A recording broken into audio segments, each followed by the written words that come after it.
Wabarakatuh ya. Jumpa lagi saudaraku Kamis Legi ya, dimanapun Anda berada. Kajian materi kali ini tentang pusaka gaib weton Kamis Legi.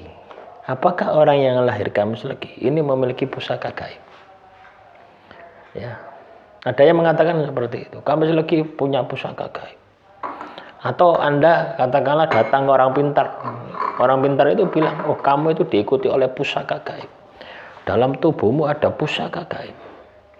Dalam tubuhmu kelihatan keris.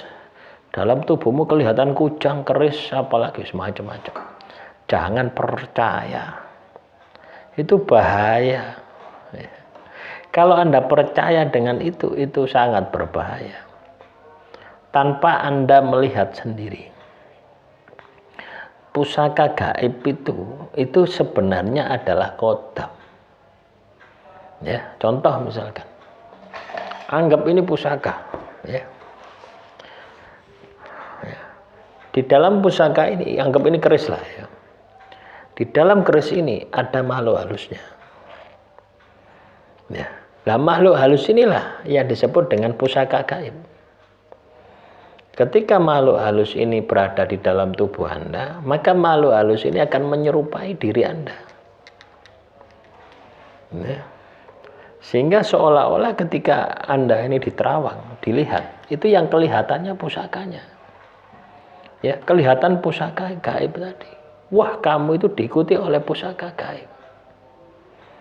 Nah, padahal yang mengikuti diri Anda itu adalah makhluk halus yang menempati pusaka. Ini hanya soal ibaratnya itu soal istilah saja ya, bahasa saja.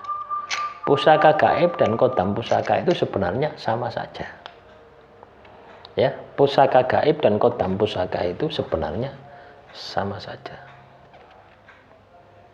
Nah, ketika Anda menyadari ini ya, ketika Anda menyadari kaitannya dengan pusaka gaib ini ya, atau kodam pusaka ini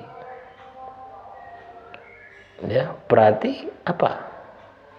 Syarat Anda untuk memiliki pusaka gaib atau kodam pusaka, teman-teman Kamis Legi, Anda harus memiliki yang namanya pusaka.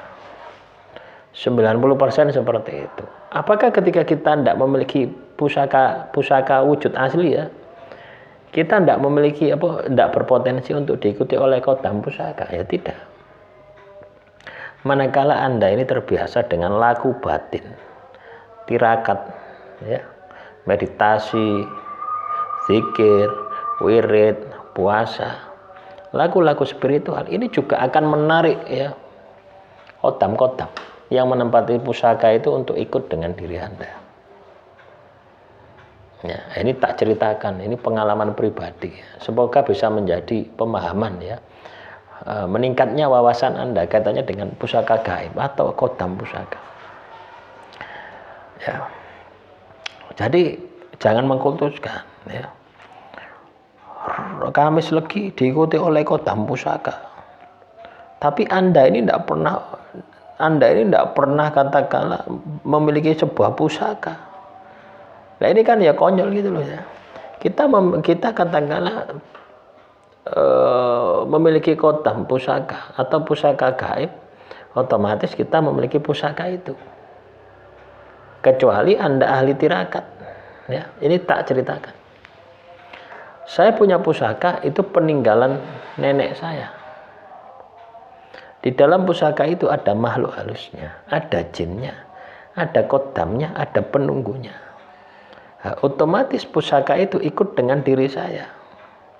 Nah, inilah yang disebut dengan pusaka gaib. Orang menerawang diri saya akan kelihatan itu pusaka. Bisa juga kelihatan kodamnya, bentuk aslinya. Bisa juga menyerupai saya. Nah, jadi macam-macam. Kodam makhluk halus ini bisa berubah wujud. Nah, kebanyakan perubahan wujud itu ketika itu adalah sebuah kodam yang ada di dalam pusaka akan berubah wujud.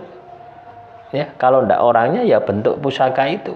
Seolah-olah orang yang ketempatan yang memiliki pusaka itu di dalam tubuhnya ada pusaka gaib.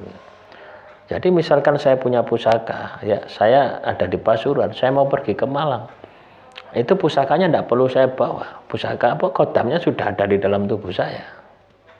Ketika orang terawang akan melihat pusaka itu ada, padahal pusaka aslinya ada di Pasuruan. Itu yang dimaksud dengan kodam pusaka. Kodam pusaka adalah makhluk halus jin yang menempati sebuah pusaka yang itu ketika kita miliki itu bisa pindah-pindah. Kadang ada di pusakanya, kadang ada di tubuh kita. Ya, dari sini saya berharap teman-teman Kamis Legi sudah paham ya dengan apa yang saya sampaikan.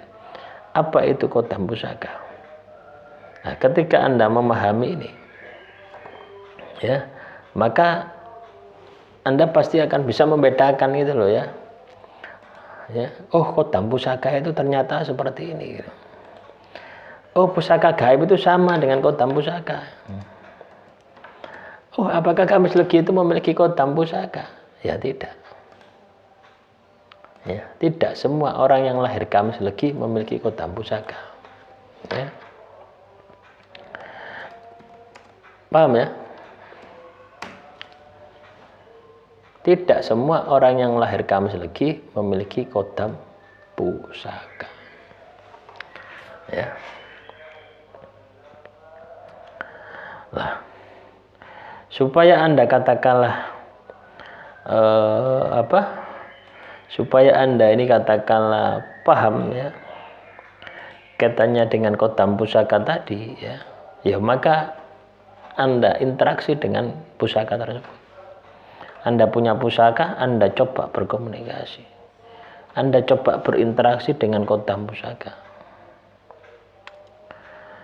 Ya, atau dikenal dengan pusaka gaib ya. Saya pernah berkunjung ya ke sebuah makam. Itu saya melihat ya, dalam kuburan itu ya, saya melihat orang yang dimakamkan itu, yang tak kunjungi itu. Tapi dalam batin saya, menurut energinya ini bukan orangnya. Ya, ini makhluk lain ya. Ternyata apa? Berubah dari wujud orangnya berubah menjadi naga. Ya, berarti ini kodam yang menempati kuburan itu. Nah, mungkin dulu ini adalah pegangan senjata dari orang itu. Ya, setelah saya lebih fokuskan lagi, kodam ini biasanya menempati sesuatu. Ya. Ternyata apa? Menempati sebuah tumbak. Itu juga sama. Nah, begitu pula kan ada dua makam ya, yang di belakang saya, yang di depan ini yang laki-laki, yang di belakang perempuan. Yang perempuan ini juga sama. Ya, tak lihat itu ada wanita ya pakai kemben ya, wanita dewasa itu pakai kemben. Ada kembang Wijaya Kusuma atau kembang cempaka ya. Bunga cempaka. Ternyata tak lihat lagi. Ya. Itu ternyata adalah kodam menempati pusaka itu ya. Pusakanya kembang cempaka itu ya. Bentuk kuningan itu menempati tempat itu. Jadi ini ada tumbak untuk untuk kedikdayaan ya, untuk penjagaan. Di sisi lain ada kembang cempaka untuk pengasihan. Nah, kalau kita orang mungkin terawang ya, itu akan kelihatan bunga cempaka. Di terawang oh, pusakanya kembang cempaka. Di terawang lagi oh diikuti oleh perempuan. Jadi seperti itu ya. Jadi jangan terkecoh dengan kodam pusaka dan pusaka gaib. Ya, ada juga yang katakanlah ketika saya berinteraksi dengan kodam pusaka tadi, ya, pusakanya wujud. Ya, contoh misalkan saya ketemu dengan orang jepret, baru pertama ketemu, kita ngobrol asik terus ya, tiba-tiba ada kodam di atas saya itu naga, ya, naga. Akhirnya kontak rasa, kontak batin saya bicara, kamu siapa? Apa tujuanmu ke sini? Ya, saya kodam yang menempati tumbak. Tujuanmu ke sini apa? Saya mau ikut dengan Anda, ikut saya. Nah, terus kamu di mana? Saya ada di rumah orang yang Anda ajak bicara. Apakah ini milik dia? Bukan. Hanya dititipkan. Menunggu saya. Gitu. Loh itu loh teman-teman. Kadang saya itu yo hal-hal semacam ini tidak masuk logika. Tak pikir itu halusinasi, tak coba.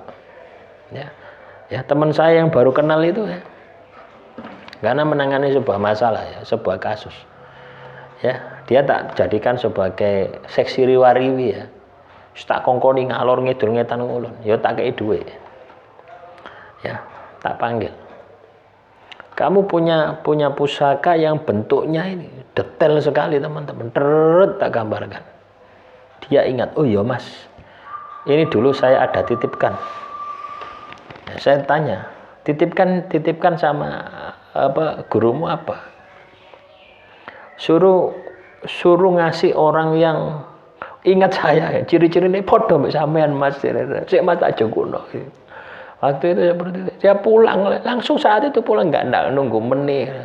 Padahal ya rumahnya jaraknya 3 kilo 4 kilo ya. Mulih teman-teman.